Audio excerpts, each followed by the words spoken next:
I remember playing Tekken 3 when I was a kid and thinking, wow, this game looks great. Today I see this game and I think, wow, this game looks great. Old Tekken games' graphical execution is such an impressive feat, especially if you understand the limitations of consoles like the PlayStation 1. The PS1 had really strict poly count limits, so the artists really needed to get creative to make the game look good. Looking at this, I would guess each character is made up of around 300 to 400 polygons. That's almost nothing, so how do these characters look so good?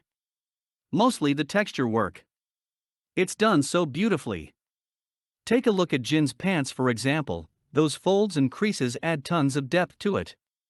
Or Yoshimitsu's leg, look at those calves. Yeah, boy. Completely manually shaded and looking super 3D.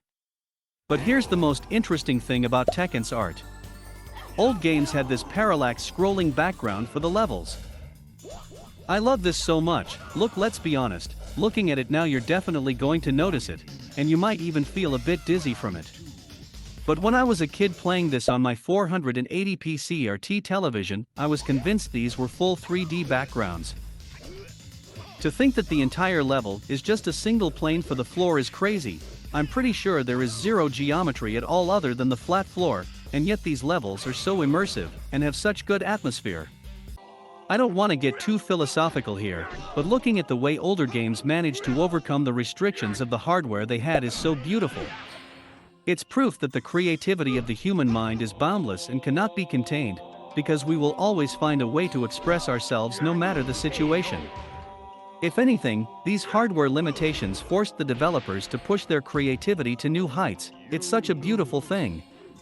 In Tekken Tag Tournament, they even started using animated background, still no geometry, yet even more lively. I still like the overall aesthetic of Tekken 3 better, but I think the animated backgrounds were really cool. It wasn't until Tekken 4 that they started using real 3D backgrounds.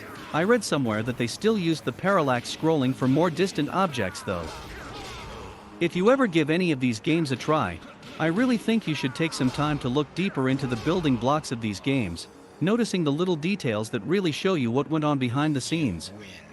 Thank you for coming along on this little nostalgic journey with me. If you enjoyed this video, consider leaving a like and subscribing. Have a wonderful day. Bye bye.